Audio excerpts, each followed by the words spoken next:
Hello everybody, I hope we're all really well on this Monday morning. A quick video for you guys today to talk about a hormonal reset. So this is something that I do a lot of in my practice, and I wanted to talk food and I wanted to talk strategy. So a lot of women come to me, they're tired, they've got fluctuation in their weight, or they just can't get their weight off. Their thermals are up or down. They're either having too much heat, or they're having beginning of night sweats, or they're running really, really cold. They've got uncontrollable food cravings. They've got swelling in their joints, fluid retention, headaches, migraines. These are some of the symptoms of hormonal imbalance. And a lot of women come to me and they say, look, I've tried everything. I've been on herbal medicine. I've tried acupuncture. I see the chiropractor. I've been trying really hard on my diet. A lot of people come to me and say, I've been on keto and I can't lose the weight. I don't understand what's happening.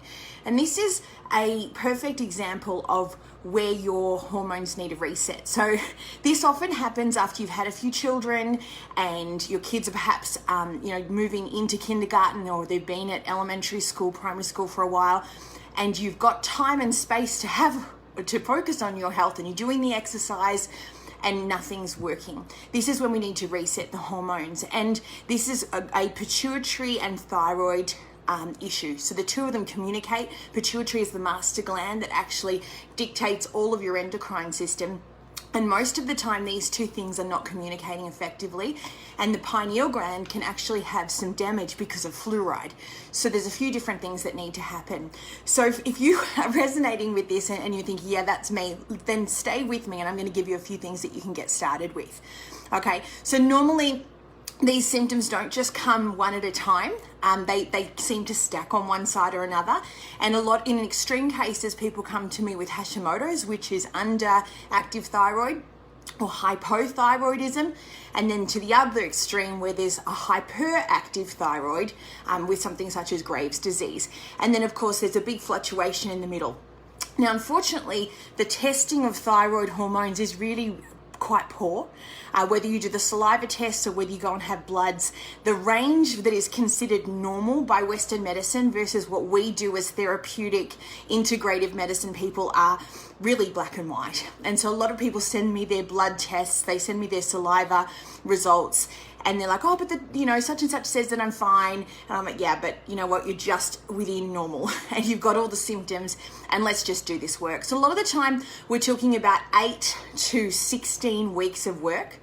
And what I mean by work is actually resetting the hormones. So it needs a complete recalibration and reset. So again, I like my car analogies. Think about it as if you took your car for a wheel alignment, okay? Because there's 4 wheels and they have to work in synergy in order for you to have a smooth ride. Well, it's the same thing with us as women. We have to be able to ride through our month. So a few other symptoms are painful periods, really small or scanty bleeds, just as equally flooding, really heavy bleeding. These are all thyroid things that need to actually be addressed. So it will take 8 to 16 weeks, and it becomes really important what you put in your mouth, okay? And it's not an 80-20 rule. If we're resetting your hormones, it has to be something that is 100% of the time. So what am I talking about? I'm talking about high plant-based vegan, okay? Not vegan for ethical reasons, but vegan because we have to get rid of all the hormone-laden animal products. So this is dairy, and this is meat, this is poultry. Those of you who have heard me talk about, or who are in my care, have heard me talk about fish. Fish, as far as I'm concerned, is no longer a food group for 2 reasons. The first is, if it comes from the sea, it's full of estrogenic plastics. If it comes from a farm, it's from estrogen genetically modified corn. And just like corn itself, corn and fish are not in any of my therapeutic diets. It's not in my family's diet. As far as I'm concerned, those 2 foods should not be in our diet, okay? So get rid of the fish, get rid of all of your animal proteins, and it's high plant-based. If you are in summer and spring where you live in the world, you can do high raw if you want to, but you can only do high raw foods if you've got the digestive fortitude to be able to break that down. And you'll know that if you start getting belly aches, okay? Those of you who have fructose and salicylate sensitivity, this is going to throw you out.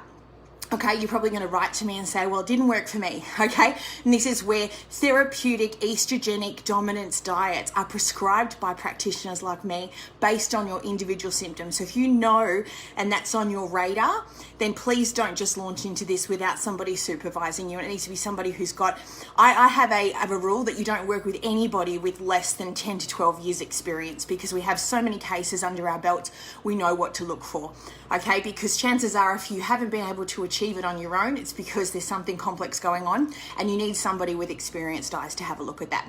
Okay, so the number one rule is high plant-based raw food diet. If you're in summer and spring, if you're in fall or winter, it has to be hearty root vegetables, because you want all that yang energy coming into the gut to keep you warm.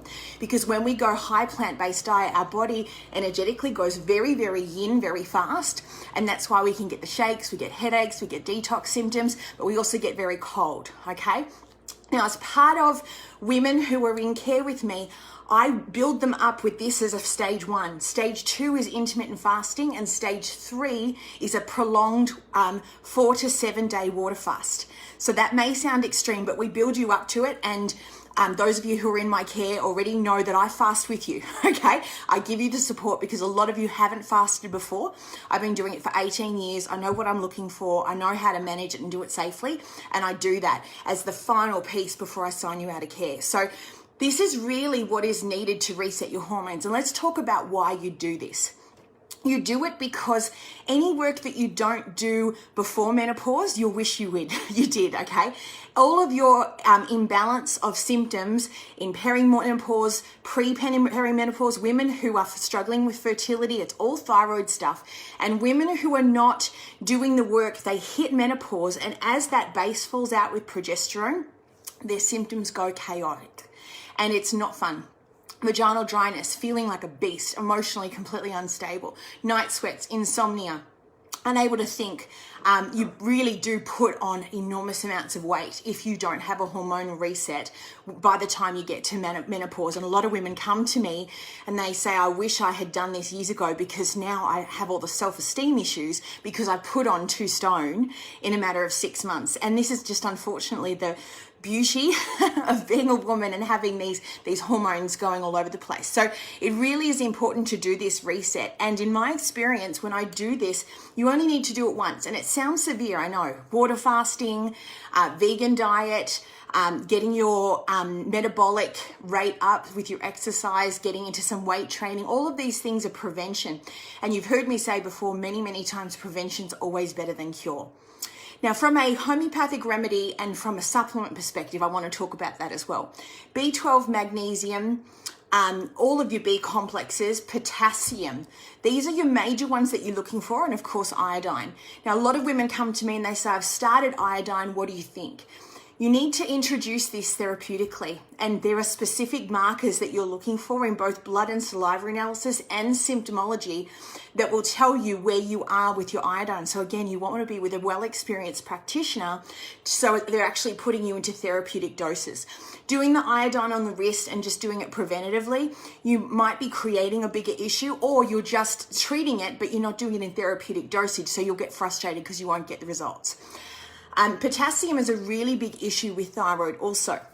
A lot of women come to me with numbness, tingling, migraines. Perhaps they wake up with 1 or 2 of their hands that are numb when they wake up in the morning, and they feel like they've slept not well, and that their posture isn't correct, and they see chiropractors and things don't work. Potassium is a really big nutrient when it comes to thyroid. So these are the things we're looking at in terms of supplementation. So you can get started on this already, but again, if you do it for more than 3 months and don't get your result, don't waste your money, okay? Invest in somebody who knows what they're doing. Do the work for 8 to 16 weeks, and then you'll be good to go. Miasmatically, most of the thyroid stuff sits in the second miasm. So for those of you who have listened to my miasm webinar, it's on my website, NicoleCunningham.com, under the resources section. The second miasm is what dictates and governs thyroid, whether it's underactive or it's overactive. Underactive and overactive. So the second miasm, so we're looking at a lot of antipsychotic medicines here. We're looking at thuya, we're looking at metaurinum, we're looking at sulfur, and I'm also looking at the constitutional remedy, which a lot of the time are the big polycrest medicines such as lycopodium, sepia, myrrh, muriatic acid, phosphoric acid, sepia, pulsatilla.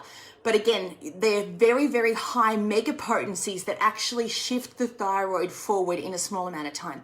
So if you've tried these remedies yourself because you've read it in the Materia Medica or you've Googled it and said, yep, I'm definitely pulsatilla and I have these symptoms. If you're playing with 30s, 200s and M's and not getting anywhere, it's because the mega potency is needed. And let's talk about why. Because when things are so sluggish and so shut down, it's actually a reset that's needed. It's the same way with people who have gone through trauma. You actually need a reset to the vital force a lot of the time. And this is where mega potency comes into it.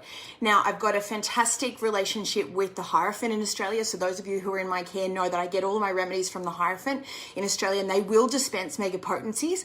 And those of you who get remedies from me still, because Australia Post is not an issue, you know that I've got my full dispensary from India, and the mega potencies really do make a difference. But what you can do at home is start looking at your cycle. If you find that every 2 to 4 weeks, that's a rough estimate, right? If you're ovulating from day 14 to day 17, you're getting a bleed around 28 to 34 days, right?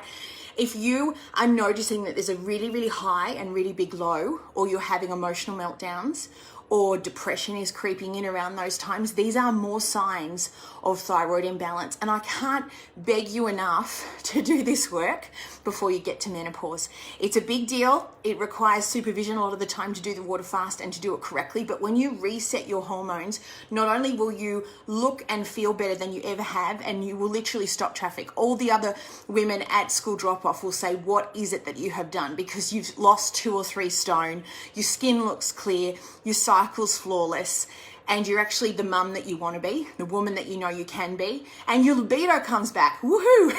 Okay, so these are the symptoms that come from a reset. And more, I really believe that if you've got family history of Hashimoto's, of Graves', of a lot of uterine cancers, breast cancer, this reset after you've had your children, after you've finished your lactation, this reset really needs to be done so that then you have a really nice, clean hormonal profile moving forward. So to get started on your high exercise, high metabolic rate, weight-bearing exercise. It's all really good for you. Lots of hydration. Get rid of your animal proteins. Get into your high organic, plant-based food. Get your sleep, and if you do that for 4 to 6 weeks, map your cycle, see what's happening, see how you're feeling. If you're still not getting results, then please do reach out with somebody who you know does this work, you've seen the results from their work, that you can trust, and just really prepare your mindset. Because if you come in, you do the work, you get a tick in the box, it's done, and you'll never look behind you, and you'll feel and look great. Hopefully this has been valuable. Any questions, reach out to me at any time. As you know, my new website's live, NicoleCunningham.com, so there's a whole bunch of resources on there. I've got over 15 pages now of health articles if you want to go on there and have a read, and I'm always available for a conversation if you want to just book a free 20-minute with me at any time. Have a wonderful week. Love and light to all of you. Bye.